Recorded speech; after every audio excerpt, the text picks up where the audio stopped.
ปัสสนาเถิดพุทธชนทุกท่านอริยสัจสร้างสรรค์คือธรรมราชา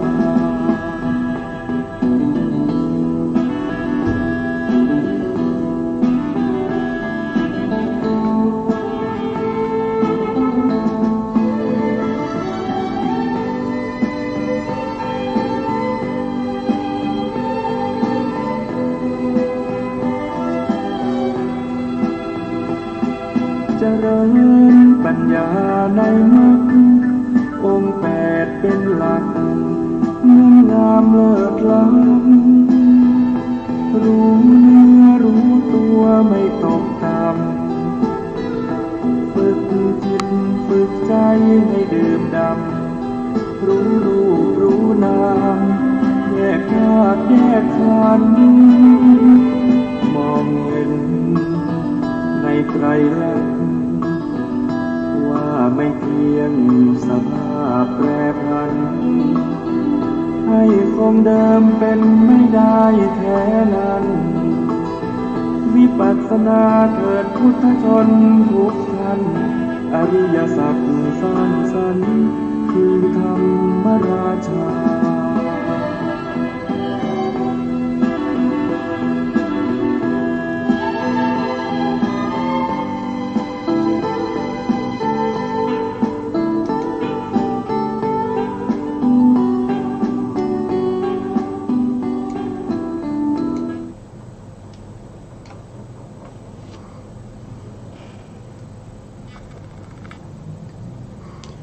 พุทธัง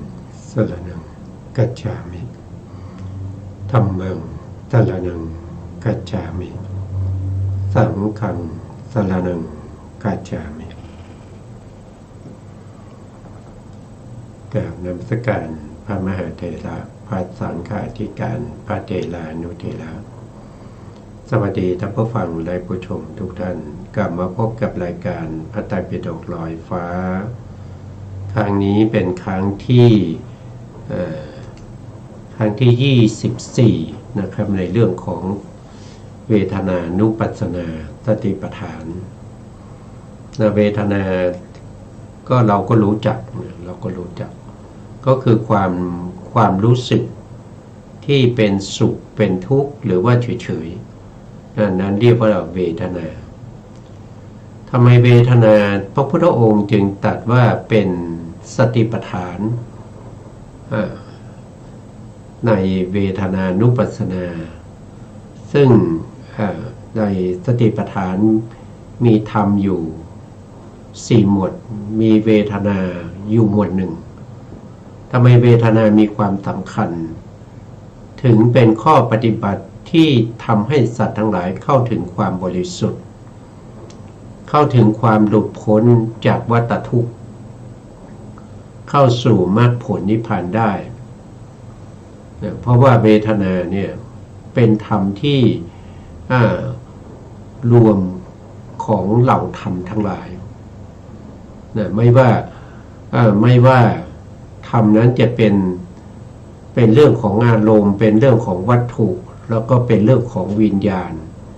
หรือว่าจะเป็นเรื่องของขันธ์อายตนะหรือว่าจะเป็นอินทรีย์หรือว่าจะเป็นปฏิจจสมุปบาทก็จะรวมลงในเวทนาได้และสัตว์ทั้งหลายนะครับที่เป็นไปในชีวิตประจำวันก็อาศัยเวทนาอาศัยความสุขความทุกข์แล้วก็ความเฉยๆที่เป็นไปแล้วก็เวทนาเจตสิกนี้เป็นเจตสิกประเภทที่เป็นสัพพะจิตตสาธารณเจตสิกเพราะว่าเกิดกับจิตทุกดวงจิตดวงไหนเกิดขึ้นมาก็ต้องมีเวทนาอยู่เป็นธรรมดาแล้วก็เวทนาก็สำคัญต่อสัตว์ทั้งหลายที่เป็นอยู่ในวัฏสงสารนี้ก็แสวงหาเวทนาด้วยกันไม่มีใครที่อยู่ธรรมดาโดยไม่แสวงหาความสุขไม่มี นะครับเพราะฉะนั้นเวทนาจึงเป็นเวทนานุปัสสนาสติปัฏฐานได้นะครั้งที่แล้วก็นำเอาพระสูตรที่ชื่อว่าสัตตฐานสูตรนะครับซึ่งเป็นพระสูตรที่ชี้แน่แห่งการที่เราจะประพฤติปฏิบัติให้เข้าถึงมรรคถึงผลนะนั่นในพระสูตรนี้ท่านก็แสดงไว้นะครับแสดงไว้ว่าผู้ที่ปฏิบัติต้องรู้ในฐานะ7อย่างด้วยกันนะก็คือต้องกำหนดรอบรู้พิจารณาในฐานะทั้ง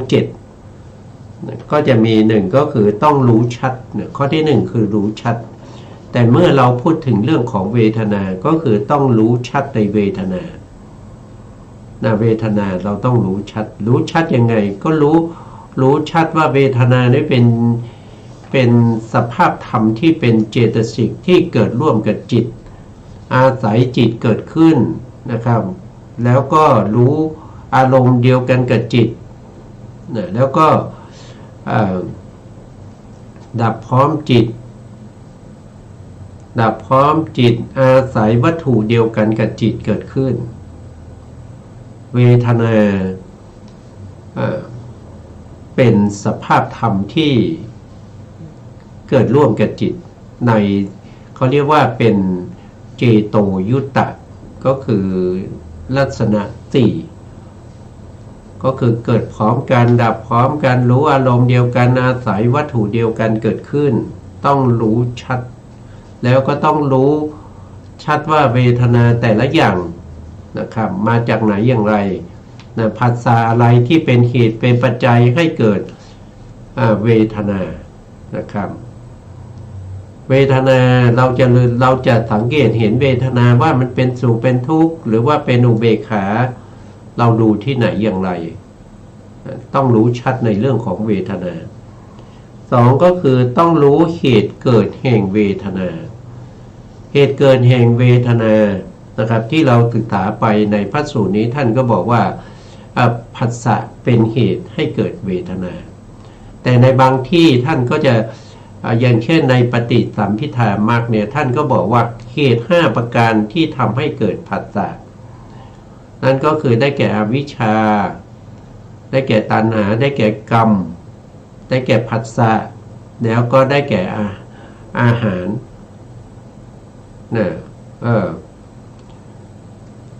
โทษทีได้แก่นิพ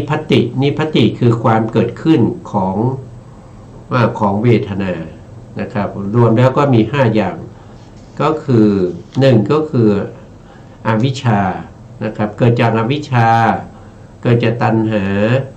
เกิดจากกรรมแล้วเกิดจากผัสสะแล้วก็นิพพติของเวทนาอันนี้คือความเกิดขึ้นแห่งเวทนานะครับรู้ความดับของเวทนาจะดับก็เพราะว่าผัสสะดับนะเพราะผัสสะดับเวทนาจึงดับหรือว่าเพราะกรรม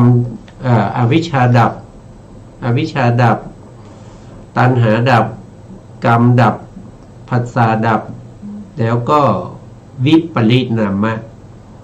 ก็5ประการนะครับแล้วนอกจากนั้นยังจะต้องรู้ข้อปฏิบัติให้ถึงความดับแห่งเวทนา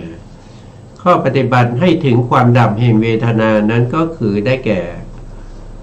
อริยมรรคอันประกอบด้วยองค์8ซึ่งเป็นปฏิปทาที่เป็นเหตุแห่งการตรัสรู้นิโรธคือพระนิพพานนั้นเป็นเหตุเป็นปัจจัยให้ดับเวทนาข้อที่5ก็คือต้องรู้คุณของเวทนามีคุณยังไงเวทนาที่เป็นสุขเป็นสมนัตอันนั้นเป็นคุณของเวทนาโทษของเวทนาคืออะไรนะครับโทษของเวทนาก็คือเวทนานั้นมันไม่เที่ยงมันเป็นทุกข์มันเป็นอนัตตาอันนั้นคือ โทษของเวทนา แล้วก็ต้องรู้อุบายแห่งการสลัดออกจากเวทนา นั่นก็คือต้องรู้อะไรนะครับ ก็ต้องรู้ว่าเมื่อเราตามเห็นเวทนาว่าเวทนานั้นมันไม่เที่ยงมันเป็นทุกข์แล้วมันเป็นอนัตตาอยู่หนึ่งนิพพิทาก็จะเกิดขึ้นนิพพิทาคือความเบื่อหน่ายเมื่อมีความเบื่อหน่ายจิตย่อมคลายกำหนัดเมื่อจิตคลายกำหนัดจิตย่อมหลุดพ้นเมื่อจิตหลุดพ้นย่อมมีอย่างรู้ว่าหลุดพ้นแล้วชาติสิ้นแล้วพรหมจรรย์อยู่จบแล้วกิจที่ควรทำได้ทำเสร็จแล้วกิจอื่นเพื่อความเป็นอย่างนี้มิได้มีนั่นก็คือเข้าถึงความเป็นพระอรหันต์ดับเสียซึ่งเวทนาที่จะมีต่อไปในภพอื่นๆนะครับที่จะมีในภพหน้านะครับไม่มีแล้วหมดสิ้นแล้วนะครับเวทนาที่จะเกิดได้เฉพาะในภพสุดท้ายที่เป็นพระอรหันต์เท่านั้นเพราะพระอรหันต์จะไม่เกิดอีกแล้วนะครับพระอรหันต์ตายก็เรียกว่าปรินิพพานเข้าสู่มรรคผลเข้าสู่พระนิพพานนะไม่ใช่มรรคผลโทษทีเข้าสู่พระนิพพานนะครับแล้วพระองค์ก็ยังให้เราเมื่อเราปฏิบัติตามฐานะทั้ง7ประการนี้แล้วยังให้มีข้อเขาเรียกว่าเป็นเพ่งพิจารณาเพ่งพินิจโดยวิธี3ประการวิธี3ประการนั้นก็คือวิธีที่1ก็คือการเพ่งพิจารณาโดยความเป็นอายตนะ12นะแล้วก็วิธีที่2ก็คือเพ่งพิจารณานะครับเพ่งพินิจโดยวิธีการกำหนดรอบรู้ในเรื่องของธาตุ18นะต่อมาก็คือข้อที่3ก็คือให้กำหนดรอบรู้นะครับเพ่งพิจารณานะหรือว่าเพ่งพินิจในเรื่องของปฏิจจสมุปบาทนะครับในที่เรายังติดค้างในครั้งที่แล้วเราพูดถึงในเรื่องของอายตนะแล้วก็ธาตุไปแล้วนะวันนี้เราก็จะพูดถึงเรื่องของปฏิจจสมุปบาทนะครับดูก่อนภิกษุทั้งหลายอย่างนี้แหละภิกษุเป็นผู้ที่เพ่งพินิจโดยวิธี3ประการภิกษุฉลาดในฐานะ7ประการผู้เพ่งพินิจโดยวิธี3ประการนี้เรียกว่าเป็นยอดบุรุษผู้เสร็จกิจในพรหมจรรย์ในธรรมวินัยนี้เสร็จกิจพรหมจรรย์ในธรรมวินัยนี้ก็คือได้เป็นพระอรหันต์ทีนี้ในเรื่องของปฏิจจสมุปบาทเราก็ไปดูนะครับไปดูเรื่องของปฏิจจสมุปบาทปฏิจจสมุปบาทนะครับถ้าเราทั่วไปเราก็จะรู้เราก็จะได้ยินในเรื่องขององค์12องค์12องค์12ก็จะมีอวิชชาอวิชชาปัจจยาสังขาราสังขาราปัจจยาวิญญาณังวิญญาณะปัจจยานามะรูปังนามะรูปะปัจจยาตลายตนังตลายตนะปัจจยาผัสโสผัสสะปัจจยาเวทนาเวทนาปัจจยาตัณหาปัจจยาอุปทานนะครับองค์ทั้ง9นี้นะครับจะเหมือนกันเลยไม่ว่าจะแยกตัวองค์ปฏิจจสมุปบาทเป็น18ประเภทหรือว่าจะเป็นว่าโดยพิสดารถึง28องค์ด้วยกันเหมือนกันไม่แตกต่างแต่จะแตกต่างกันไปตั้งแต่คำว่าอุปทานปัจจยาภโวอุปทานปัจจยาภโวหรือภวะหรือว่าเรียกว่าเป็น ภาวะเนี่ยมีอยู่2อย่างนะครับนั่นก็คือมีกรรมภาวะแล้วก็อุปปัตติภาวะนะถ้าว่าโดยองค์12นะครับก็ยังเหมือนกันกับประเภท18นะครับก็คือข้อที่10ก็คืออุปทานปัจจยาภาวะเหมือนกันแต่ถ้าว่าโดยพิสดารองค์28แล้วก็จะต่างกันนะครับก็คืออุปทานก็จะเป็นปัจจัยให้เกิดกรรมภาวะนะก็จะแตกต่างกันตรงนี้นะแตกต่างกันตรงนี้แล้วในส่วนต่อไปเนี่ยนะครับระหว่างองค์12แล้วก็ประเภท18ก็จะเหมือนกันนะครับก็จะเหมือนกันคือจากข้อ10นะครับแล้วก็จะไปเป็นชาติเลยนะครับก็คือ11ก็คือชาตินะครับจะเป็นชาตินะครับแล้วก็เป็นถ้าเป็นองค์12ก็สิ้นสุดที่ชาติปัจจยาชรามรณะนะครับก็ได้องค์12พอดีแต่ถ้าเป็นประเภท18นะครับก็จะเป็นชาติปัจจยาชรานะครับก็แยกชราและมรณะออกเป็น2องค์นะครับก็เป็น2องค์นะครับชาติปัจจยาชรามรณะโสกะปริเทวะทุกข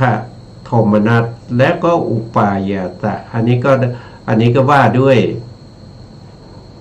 ประเภทมีอยู่18องค์นะครับแต่ที่แตกต่างกันนั่นก็คือจำแนกโดยความเป็นปฏิจจสมุปบาทโดยพิสดารมีอยู่28องค์นะครับก็มาแตกต่างกันตรงที่ภาวะนะครับภาวะแยกเป็น2อย่างนะภาวะแยกเป็น2อย่างก็คือกรรมภาวะกรรมภาวะก็คือการกระทำนะการกระทำก็คือทำกรรมในภพปัจจุบันนี้เช่นฆ่าสัตว์ลักทรัพย์ประพฤติผิดในกามนะครับดื่มสุราเมลัยอะไรต่างๆนะครับแล้วก็วจีกรรมนะครับไม่ว่าจะเป็นบุญหรือว่าเป็นบาปนะครับที่การกระทำทางกายทางวาจานั้นก็เรียกว่าเป็นกรรมภาวะนะครับหรือตลอดไปจนถึงมโนกรรมด้วยมโนกรรมก็เรียกว่าเป็นกรรมภาวะนะอุปทานยังแยกออกอีกการหนึ่งก็เป็นเขาเรียกว่าอุปปัตติภาวะอุปปัตติภาวะนี้ก็คือเป็นเรื่องของผลนะครับเรื่องของผลนะกรรมภาวะนี่เป็นเรื่องของเหตุนะครับเป็นเรื่องของเหตุเป็นเรื่องของกรรมแต่อุปปัตติภาวะเป็นผลมีอยู่9อย่างด้วยกันมีอยู่9อย่างนั่นก็คือได้แก่หนึ่งก็คือกรรมภาวะกรรมภาวะก็คือได้แก่กรรมภพนั่นเองได้แก่กรรมภพสัตว์ทั้งหลายที่เวียนว่ายตายอยู่ในกรรมภพหรือกรรมภูมิ11ในกรรมภูมิ11เรียกว่ากรรมภาวะต่อมาก็คือพวกพรหมที่เป็นรูปพรหมก็เวียนว่ายตายเกิดอยู่ในรูปภูมิ16ภูมิด้วยกันมีอยู่16ภูมิ16ภูมิมีปฐมฌานภูมิ3ทุติยฌานภูมิ3ตติยฌานภูมิ3จตุทัชฌานภูมิ6แล้วก็บวกกับอัฏฐานอีก1นะครับรวมก็จะเป็นอยู่16ภูมิด้วยกันเรียกว่าเป็นรูปภาวะนี่เป็นว่าโดยตัวพรหมทั้งหลายที่เวียนว่ายตายเกิดอยู่ในภพภูมิเหล่านี้และอีกอันหนึ่งก็คือได้แก่รูปภาวะนะอันนี้ก็คือได้แก่พวกที่ไม่มีรูปเกิดมามีแต่นามอย่างเดียวมีแต่จิตเจตสิกนะครับมีอยู่4ภูมิด้วยกันก็คืออากาสานัญจายตนะภูมินะครับแล้วก็วิญญาณัญจายตนะภูมิมากินจัญญายตนะภูมิสุดท้ายก็คือเนวสัญญานาสัญญายตนะภูมิก็คืออรูปภูมินี่อันนี้ถ้าว่าโดยภูมินี่เป็นที่เกิดถ้าว่าโดยพรหมเนี่ย เป็นบุคคลที่ไปเวียนว่ายตายเกิดอยู่ในภพภูมิเหล่านั้น นอกจากจำแนกโดยความเป็นภูมิแล้วนะครับก็ยังจำแนกโดยความเป็นสัญญาอีกก็มีอีก3นะครับก็จำแนกโดยความเป็นสัญญาเขาเรียกว่าสัญญีภาวะสัญญีภาวะก็คือได้แก่ภพภูมิที่ตัดไปเกิดแล้วก็มีสัญญาก็คือมีจิตนั่นเองนะครับภพภูมิที่มีจิตเพราะว่าสัญญาก็เกิดร่วมกับจิตเนี่ยสัญญาจะเกิดเองไม่ได้นะครับแต่สำนวนท่านจะเรียกว่าเป็นสัญญีภาวะมีอยู่เท่าไหร่นะครับก็ยังมีอยู่ทั้งหมด29ภูมิด้วยกันนะ29ภูมินะก็คือกามภูมิ11นะรูปภูมิ15เว้นอสัญญาสัตตภูมิ1และรูปภูมิอีก3เว้นเนวสัญญานาสัญญายตนะภูมิอันนี้เรียกว่าเป็นสัญญีภาวะนะทำไมเนวสัญญานาสัญญาก็มีจิตเหมือนกันทำไมเว้นนะก็เพราะว่าเนวสัญญานาสัญญานั้นจิตละเอียดมากนะครับละเอียดมากจนบางครั้งเนี่ยไม่พินิจพิจารณาให้ดีก็เหมือนกับว่ามันไม่มีจิตนะจะว่ามีก็เหมือนไม่มีจะว่าไม่มีก็มีเพราะฉะนั้นก็ไม่ชัดเจนจึงแยกออกไปนะครับต่อมาองค์ที่16ก็คือได้แก่อสัญญีภาวะนี่แปลว่าไม่สัญญีแปลว่ามีสัญญาเพราะฉะนั้นก็คือไม่มีสัญญานะครับไม่มีสัญญาอยู่ที่ไหนนะครับก็อยู่ในอสัญญาสัตตภูมินะครับซึ่งเป็นรูปภูมิระดับจตุตถฌานนะครับมีอายุอยู่ถึง500มหากัปนะผู้ที่ทำสัญญาวิราคะนะเจริญสัญญาวิราคะก็คือเห็นว่านามธรรมนี้เป็นสภาพที่นำมาซึ่งความทุกข์ก็เลยทิ้งนามนะครับจนสำเร็จก็ไปเป็นอสัญญาสัตตพรหมเกิดในอสัญญาสัตตภูมิอันนี้เราจะเรียกว่าเป็นอสัญญีภาวะต่อมาข้อที่3ก็เป็นเนวสัญญีนาสัญญีภาวะก็คือข้อที่เราเว้นมานะครับก็คือเนวสัญญานาสัญญายตนะภูมินั่นเองว่าโดยบุคคลก็คือเนวสัญญานาสัญญายตนะพรหมว่าโดยภูมิก็เติมภูมินะเอาพรหมออกแล้วก็เติมภูมินะครับก็เวียนว่ายตายเกิดอยู่ในที่นั้นถ้าว่าโดยขันธ์ก็ได้อีก3นะครับว่าโดยขันธ์ก็จะได้อีก3ในข้อ18นะครับว่าโดยขันธ์1นะว่าโดยขันธ์1เขาเรียกว่าเอกโวกาลภูมิเอกโวกาลภูมิก็คือสัตว์ทั้งหลายที่เกิดอยู่ในอสัญญาสัตว์เพราะมีรูปขันธ์อย่างเดียวจึงเรียกว่าเป็นเอกโวกาลภูมิเอกะแปลว่า1นะครับเอกะแปลว่า1โวกาลานี่แปลว่าภพภูมิที่มีขันธ์มีขันธ์1นะมีขันธ์1ก็คือรูปขันธ์ก็คือได้แก่อสัญญาสัตว์นะอสัญญาสัตว์ในอสัญญาสัตตภูมินะองค์ที่2องค์ที่19นะครับก็คือได้แก่จตุโวกาลภูมิจตุโวกาลภูมิจตุนี่แปลว่า4โวกาละเนี่ยก็คือเป็นภพภูมิที่มีขันธ์4นะครับก็คือได้แก่รูปภูมินะตั้งแต่อากาสานัญจายตนะวิญญาณัญจายตนะอกินจัญญายตนะแล้วที่สุดก็คือเนวสัญญานาสัญญายตนะพวกนี้เขามีขันธ์4ขันธ์4ก็เป็นนามขันธ์ก็คือได้แก่เวทนาขันธ์1เวทนาขันธ์2สัญญาขันธ์3สังขารขันธ์4ก็คือวิญญาณขันธ์นะครับเกิดอยู่ในรูปภูมิต่อมาองค์ที่20องค์ที่20ก็เป็นปัญจโวกาละปัญจโวกาละภาวะนะครับปัญจโวกาละภาวะก็คือสัตว์ที่มีขันธ์5 สัตว์ที่มีขันธ์ห้าก็มีอยู่ทั้งหมด26ภูมินะ26ภูมิก็มีกามภูมิ11นะรูปภูมิ15เวนัสสันรวมกันก็จะเป็น26ภูมินะเป็นองค์ที่20ครับต่อจากนั้นก็จะ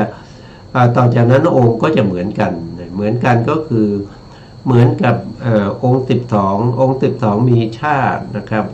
แล้วประเภท18ก็มีชาติต่อมาก็องค์28ก็มีชาติเหมือนกัน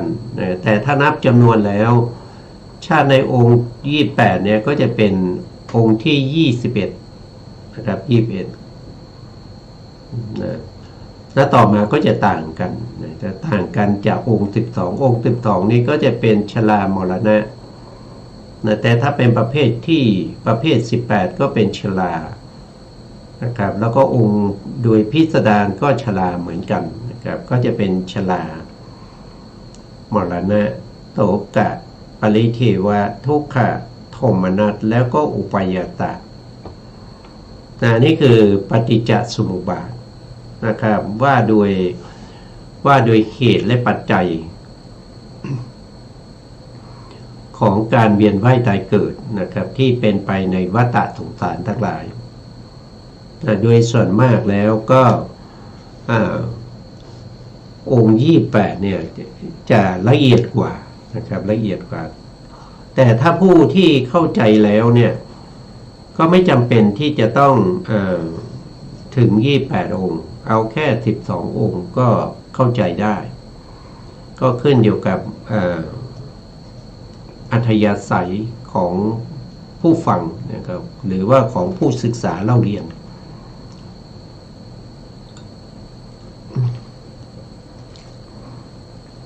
ถ้าเรามีอัธยาศัยเราชอบ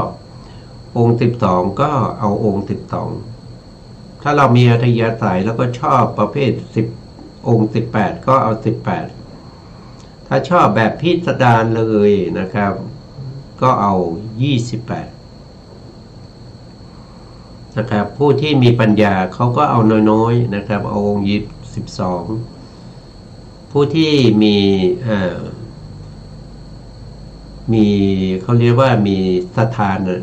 ธานำหน้านะครับปัญญาพอกลางพอประมาณก็เอา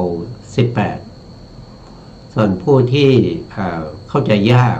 นะครับก็เอาองค์28เมื่อเราเข้าใจเราก็จะได้ปัญญาแล้วเราก็จะได้เพ่งพินิจโดยวิธีแห่งปฏิจจสมุปบาทถ้าเราไม่รู้องค์เราจะเพ่งพินิจไม่ได้เราไม่รู้จะไปเพ่งพินิจยังไงนะครับนอกจากเรารู้องค์แล้วเรายังต้องรู้ความหมายขององค์แต่ละองค์หรือเราจะต้องรู้ในเรื่องขององค์ธรรมของแต่ละองค์ว่ามันเป็นยังไงเราถึงจะเพ่งพินิจได้ถ้าเราไม่รู้เราเพ่งพินิจไม่ได้รู้แต่องค์แต่ว่าเราเพ่งพินิจไม่ได้เราก็เข้าไม่ถึงสัจธรรมเข้าไม่ถึงเขาเรียกว่า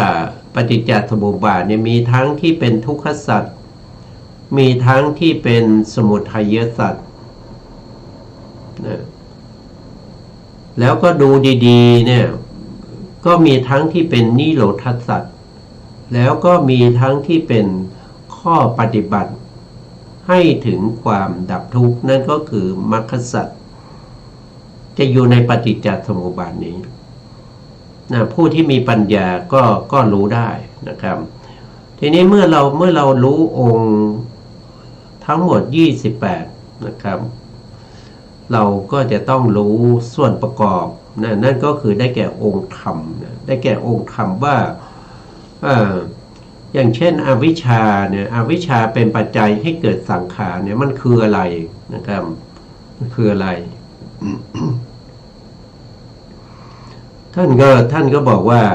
หนึ่งก็คืออวิชชาปัจจยาสังขาราสัมภวันติสังขารทั้ง3ปรากฏเกิดขึ้นเพราะอาศัยอวิชชา สังข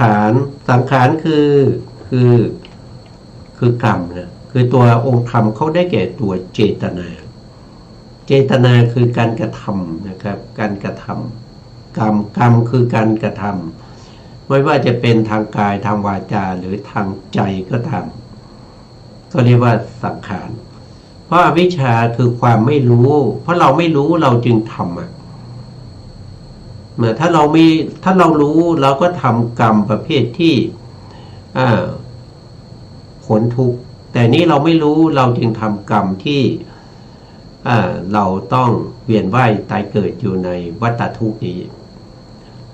ท่านบอกว่าสังขารสามปรากฏเกิดขึ้นเพราะอาศัยอวิชชาเป็นเหตุนะครับตรงนี้ท่านก็ตรงนี้ผมก็ได้ไปดูในพระไตรปิฎกนะครับพูดถึงอวิชชาเนี่ยมีมากมาย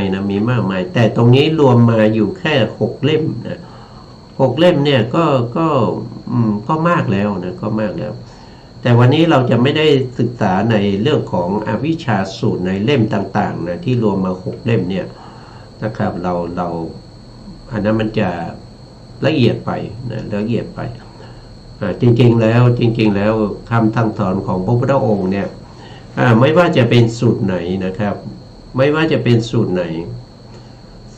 ก็สามารถที่จะทำให้สัตว์ทั้งหลายเนี่ยเข้าถึงความบริสุทธิ์ได้พ้นจากทุกข์ได้นะครับถ้าส่วนไหนที่ไม่สามารถนำตัดให้พ้นจากทุกข์ได้นั้นพระพุทธองค์ไม่แสดง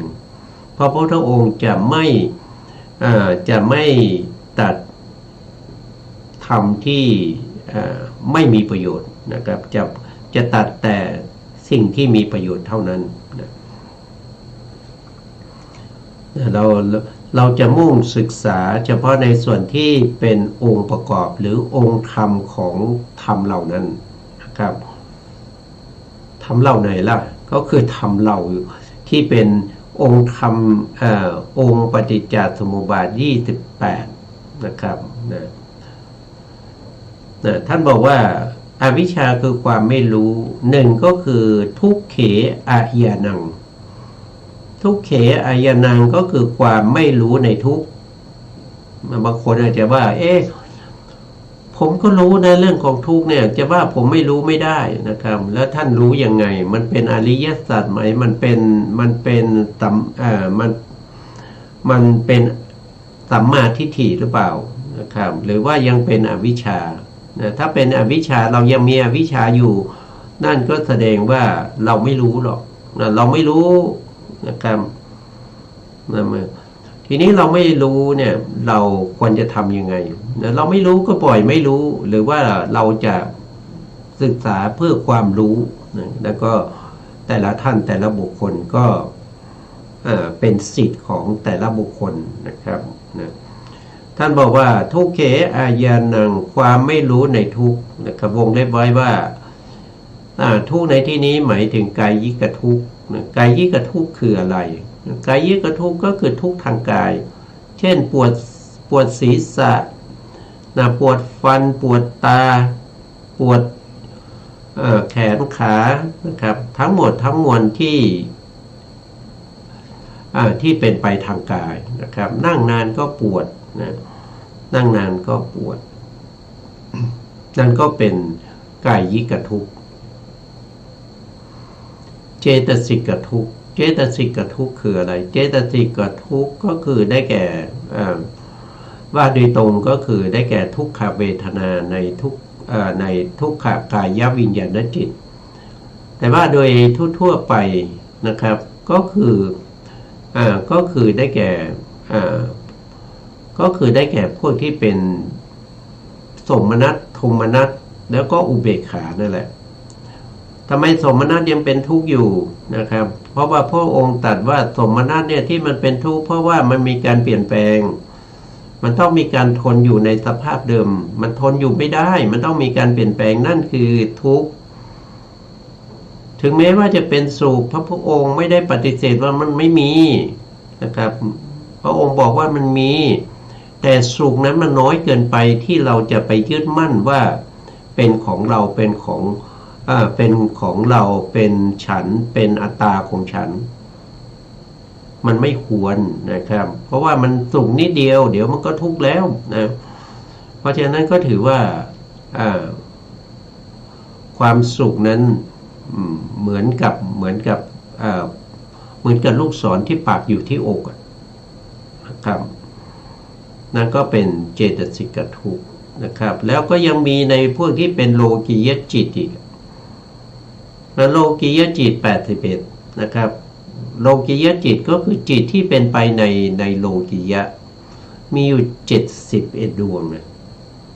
มีอยู่71ดวงนะครับ71ดวงก็คือได้แก่โลภะนะครับโลภะโทษทีโลภะมูลจิต8นะครับหรือว่าโดยรวมเลยก็คืออกุศลจิต12นี่ก็เป็นโลกิยจิตนะครับแล้วก็เหตุกจิต18นี่ก็เป็นโลกิยจิตนะครับแล้วในส่วนที่เป็นกามาวจรโสภณจิต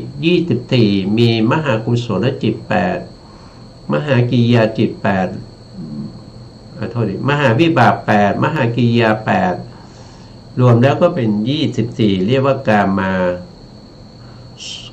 มาวจรโสภณ24พวกนี้ก็เป็นโลกิยะนะเป็นโลกิยะแล้วก็ที่เป็นฌานนะครับรูปฌาน15นะครับรูปฌาน15ก็เป็นโลกิยจิตนะมีกุศได้แก่รูปาวจรกุศล5รูปาวจรวิบาก5รูปาวจรกิริยา5รวมกันก็เป็น15ก็เป็นโลกิยจิตนี่ก็เป็นทุกขสัจนะเป็นทุกขสัจนะแล้วก็ในส่วนที่เป็นอรูปาวจรจิต12นะอรูปาวจรจิต12นะครับก็จะมีอรูปาวจรกุศลจิต4อรูปาวจรวิบาก4อรูปาวจรกิริยา4รวมเป็น12ก็เป็นโลกิยจิตนะเมื่อเรารวมแล้วโลกิยจิตก็จะมีอยู่81นะมีอกุศลจิต12เหตุกจิต18กามาโสภณจิต24แล้วก็มหคตา27รวมเป็น81ดวงนี้เป็นทุกขสัจนะเป็นทุกขสัจส่วนที่ไม่ใช่ทุกขสัจนั่นก็คือได้แก่โลกุตระจิตเนี่ยโลกุตระจิตแล้วก็นิพพานนะครับโลกุตระจิตก็คือมรรคจิต4หรือ20ผลจิต4หรือ20แล้วก็พระนิพพานไม่ใช่ทุกขสัจเพราะพ้นจากทุกขสัจพ้นจากทุกขสัจไปนะครับไม่ใช่ถึงไม่เขาพ้นจากโลกิยะก็ไม่ใช่ทุกขสัจเพราะองค์ธรรมของทุกขสัจก็คือได้แก่โลกิยจิต81นะแล้วก็เจตสิก51เว้นอะไรเว้นโลภะนะครับเจตสิกมีอยู่52แต่ตรงนี้ท่านแสดงแค่51นั่นแสดงว่าท่านเว้นโลภะเจตสิกนะไม่จัดอยู่ในทุกขสัจไม่จัดอยู่ในทุกขสัจแต่จะจัดเป็นอะไรเดี๋ยวก็ว่ากันนะครับแล้วก็รูป28นะรูป28ก็เป็นทุกขสัจทีนี้เราก็รู้แล้วว่าทุกขสัจเนี่ยถ้าว่าโดยตัวองค์ธรรมจริงๆก็คือได้แก่กายิกทุกข์แล้วก็เจตสิกทุกข์และโลกิยจิต81เจตสิก51เว้นโลภะแล้วก็รูป28นะครับแล้วก็รูป28อันนี้เป็นทุกขสัจเรารู้จักหรือเปล่าเรารู้จักไหมนะครับเรารู้จักไหมอะไรคือเจตสิกเจตสิกมีอยู่51ที่เป็นทุกขสัจเนี่ยนะครับเรารู้จักหรือเปล่ากายิกทุกข์เรารู้ไหมเจตสิกทุกข์เรารู้ไหมเนี่ยถ้าเราไม่รู้เลยก็แสดงว่าเรามีอวิชชาแล้วเราจะหวังความเจริญอยากจะเป็นพระอริยเจ้าผมไม่เกิดแล้วต่อไปผมไม่เกิดแล้วผมเกิดชาตินี้ชาติสุดท้ายแล้วถ้ามันจะเป็นไปได้ยังไงแม้กระทั่งทุกขสัจเรายังไม่รู้นะครับเรายังไม่รู้จักศาสนาพุทธไม่ใช่ศาสนาของเขาเรียกว่าศาสนาของความไม่รู้นะศาสนาพุทธเป็นศาสนาแห่งปัญญาเพราะฉะนั้นผู้ที่จะเข้าถึงความหลุดพ้นได้จะต้องเป็นผู้มีปัญญา ปัญญาในที่นี้เป็นปัญญาที่รู้แจ้งในเรื่องของอริยสัจสี่คือทุกขสัจสมุทัยนิโรธสัจแล้วก็มรรคสัจไม่ใช่ปัญญาที่หาข้าวกินนะอาจารย์ท่านบอกว่าปัญญาหาข้าวกินก็คือปัญญาในการประกอบอาชีพปัญญาอย่างนั้นเราไม่ในที่นี้เราไม่ได้มุ่งหมายเอาปัญญาอย่างนั้นนะครับเรามุ่งหมายเอาปัญญาที่เป็นปัญญาที่อยู่ในอริยสัจอริยสัจข้อที่หนึ่งเรารู้แล้วนะเรารู้แล้วแม้กระทั่งเราทำบุญนะจิตเราเป็นบุญนะครับเรามีศรัทธาที่ประกอบกับมหากุศล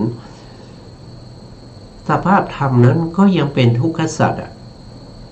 ยังเป็นทุกขสัจทำไมมันเป็นอย่างนั้นถึงเป็นทุกขสัจได้ก็เพราะว่ามันมีอะไรมันมีชาติมีชรา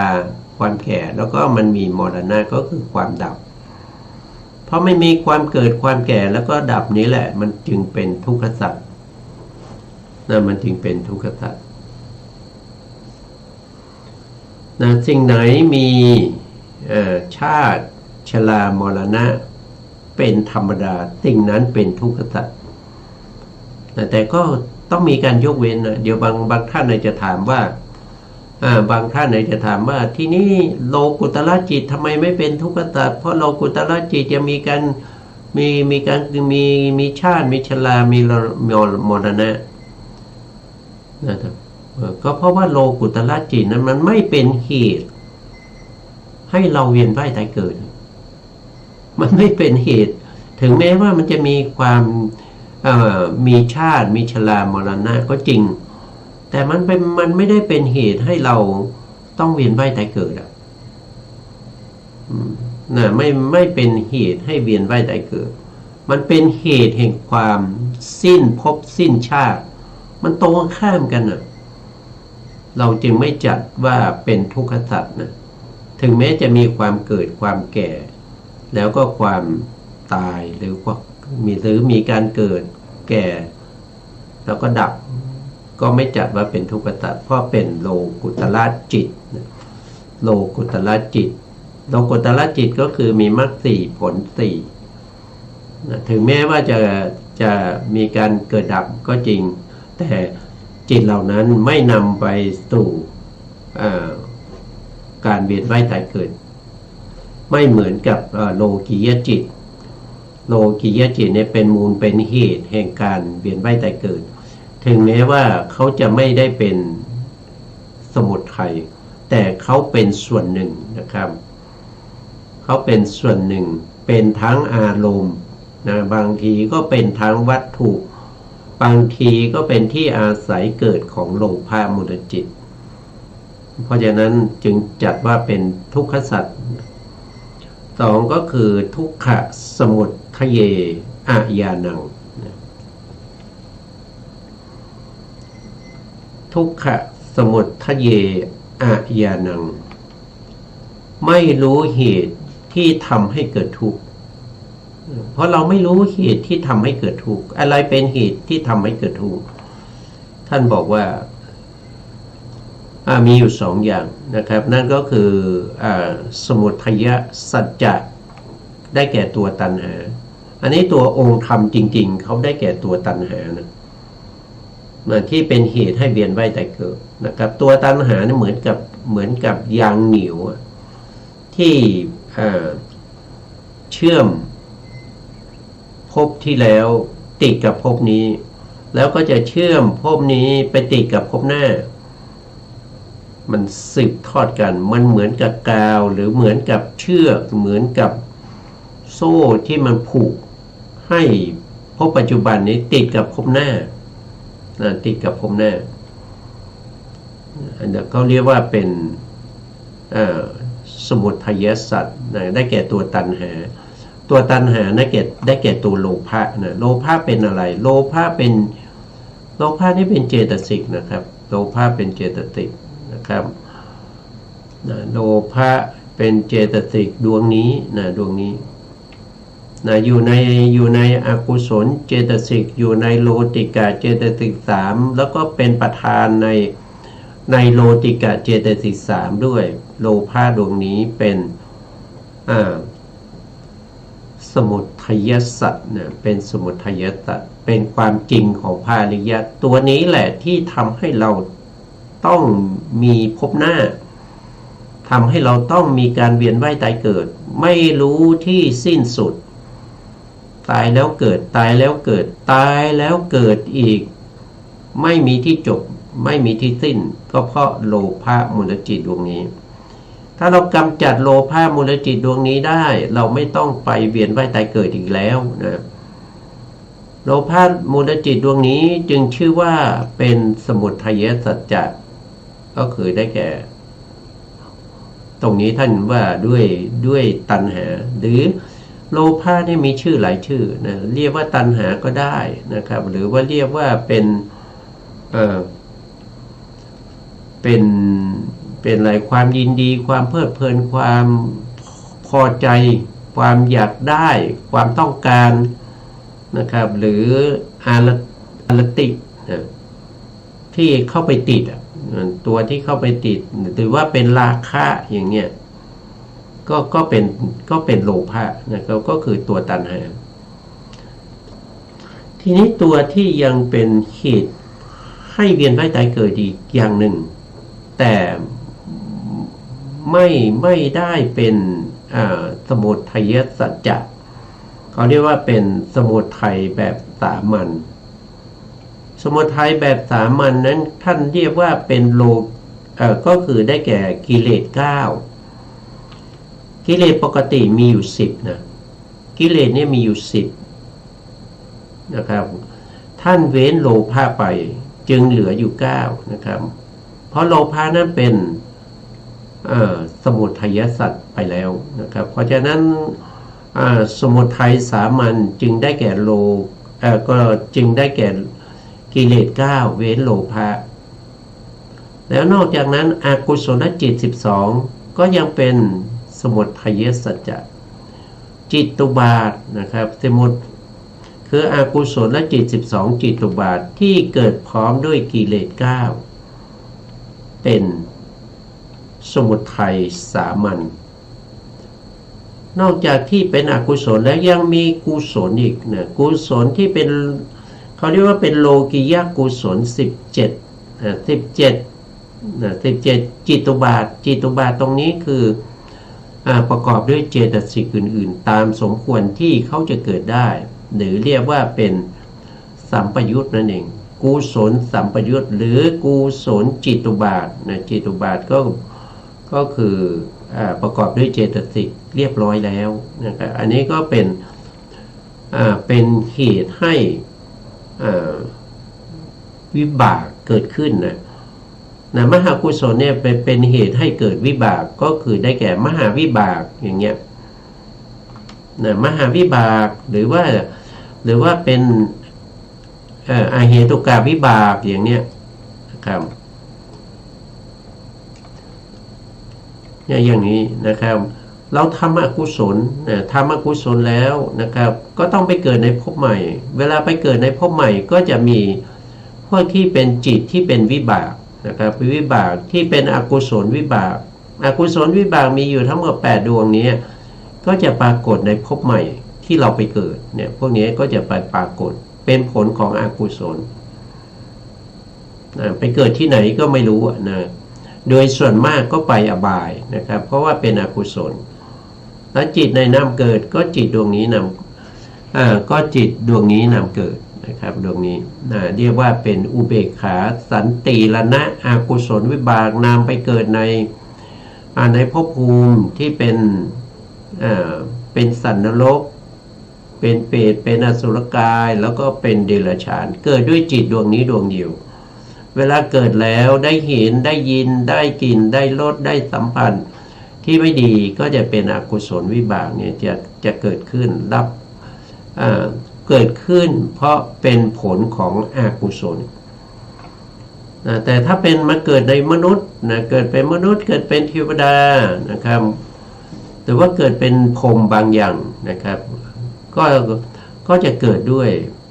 ถ้าเกิดเป็นมนุษย์เนี่ยนะแล้วก็เทวดาก็จะเกิดด้วยจิต9 ดวงก็คือวิบากนั่นเองวิบากมาจากไหนก็คือมาจากมหากุศลนี่แหละมหากุศลเป็นเหตุเมื่อเราทำกุศลแล้วนะทำกุศลให้ทานรักษาศีลแล้วก็ให้ทานรักษาศีลเว้นจากการฆ่าสัตว์อะไรพวกนี้ที่เป็นกุศลนะครับก็เป็นมหากุศลเวลาให้ผลก็ให้ผลมา